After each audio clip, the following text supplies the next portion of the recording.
Hello, I'm William, the founder of Bistro. In this video, I'm going to show you a key part of the Bistro cooking experience, the Bistro app. More specifically, we're going to look in detail at what's it like to cook up a Bistro recipe. We start at the home screen.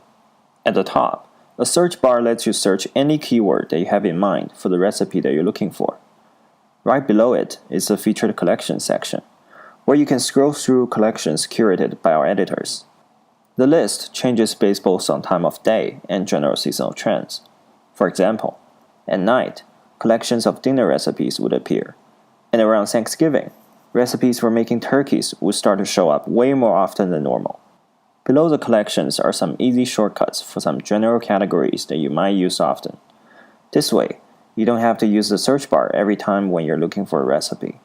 Finally, at the bottom, we have 4 general sections. The recipes section, which we are currently in, is where you can search and select recipes. The Save section has all the recipes that you have saved. The Oven section is where you monitor and control your Bistro Smart Oven. And the Profile section lets you log in or change app settings. Now let's go find our recipe.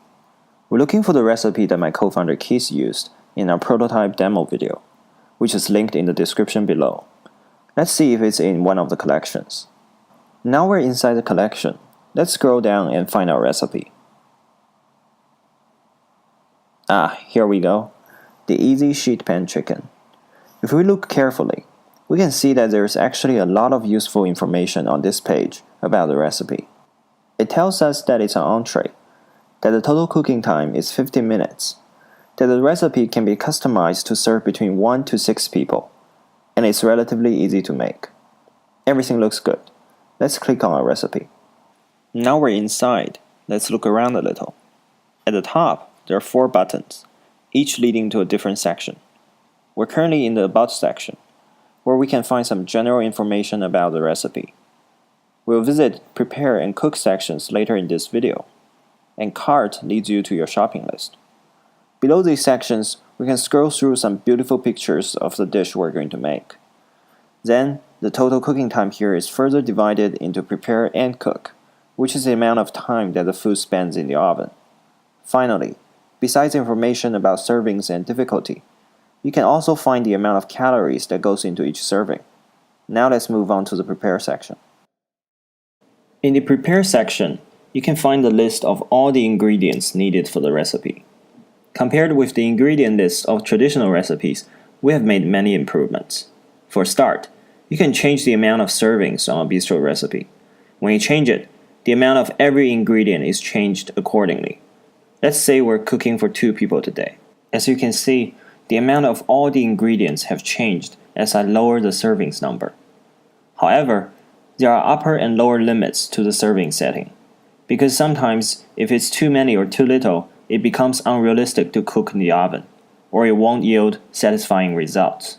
For example, this recipe has an upper limit of 6 servings, because anything above that would be difficult to cook well in an oven of Bistro's size. Next, we can see that the ingredients are further divided into main ingredients and seasonings. The main ingredient is the 1 or 2 ingredients in a recipe that you just can't do without. In this case, it's chicken. Now, another problem that we found during our research is that people can never find the exact amount of ingredients written in the recipes. For example, even though the recipe asks for 1.5 pounds of chicken, what if I go to the supermarket and the closest I can find is 2 pounds? Well, on a Bistro recipe, you can simply change the amount of main ingredient to exactly what you have on hand. Same as before, the amount of all the other ingredients on the list have changed accordingly. Another problem that we tackled is what to do when you don't have that 1 or 2 seasonings in the recipe. Well, you don't have to worry about that when using a Bistro recipe, because this symbol of 2 arrows indicates that you can switch this ingredient to something else. For example, let's say you run out of time. Simply clicking on it reveals that there are 4 replacement choices. Even better, you can see taste notes written beside each replacement option, telling you how the taste might change when you replace the original with the new ingredient. Let's say we want something a little bit spicier and choose basil. We can see that the recipe even gives us tips on how to pick and store this ingredient. Now I will go back to thyme, because, well, I like thyme. That's it for the ingredients list. We've got everything. Now let's move on to cook. When you arrive at cook, you first see a simple list of instructions. Overall, this is similar to instructions that you can find on traditional recipes, with the exception of the preheat button, which you can press to preheat the oven directly instead of going to the oven control center. However, this page is just a simple overview, so you can get a basic idea of what's ahead. When we are really starting to cook, we can click on the Start Cooking button, and now we're presented with instruction cards for each and every step. Again, the first step is to preheat. Let's click on the Start button to get the oven going while we prepare the ingredients. On the second step, things get more interesting. At the top, we have the simple instruction written out.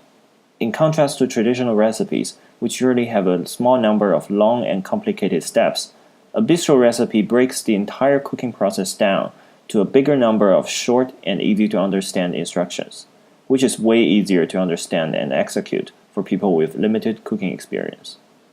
Next, we have all the ingredients and their amounts listed right on the card. This way, you don't have to go back and forth between the instructions and the ingredients list all the time. Right below that is the centerpiece of the instruction card, which is a GIF that shows how to complete this step.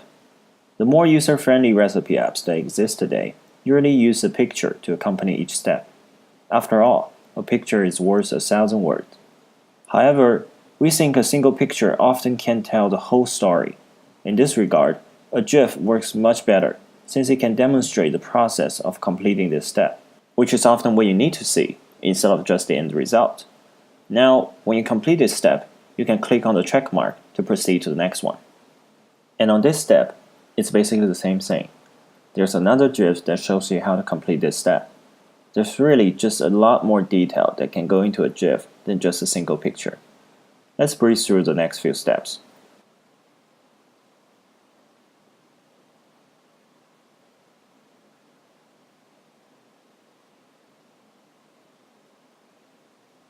Step 7 is something that you will never see on a traditional recipe. The instruction tells us to insert the integrated temperature probe into the chicken, and not just any piece of chicken, but specifically the one that's placed in the middle. Let me explain. First of all, the integrated temperature probe is an amazingly useful tool that lets Bistro know the exact internal temperature of the food you're cooking. This is an important parameter in Bistro's automatic cooking algorithm. Next, the recommendation of inserting it into the chicken that's placed in the middle. This is because in the current Bistro prototype, the middle part receives more heat than other parts placed on the sides. By inserting the probe in the middle, Bistro can more accurately calculate the relative doneness of all the chicken on the pan and won't overcook them. This detailed instruction is only possible because we produce both software and hardware. Every oven is different in some way, and it's impossible for traditional recipes to accurately advise you on where to place your chicken on the pan, or the time it takes to cook them, or even what the temperature setting should be. Now we arrive at the final step. The chicken is in the oven, the probe is plugged in, and since we already told Bistro how much chicken we're cooking today, it has already calculated the perfect cooking program. We just need to press start. Based on the information that is given, Bistro has estimated a cooking time of 40 minutes. You can rest easy knowing your chicken will come out perfectly in less than an hour. But if you're curious and would like to know more about what's happening inside the oven, you can click on the clock. This takes you to the oven control center, where you can see exactly what Bistro is doing. Here it shows that it's in baking mode, which is one of 5 types of cooking modes that Bistro has. You can also see the current temperature of both the oven cavity and the temperature probe. And if you wish, you can pause or cancel the cooking program at any time. Now let's go back to our recipe. 40 minutes goes by so fast. I think our chicken is almost done. And it's done! Besides wishing you bon appetit, Bistro also shows you a picture of the finished dish so you can compare with your own.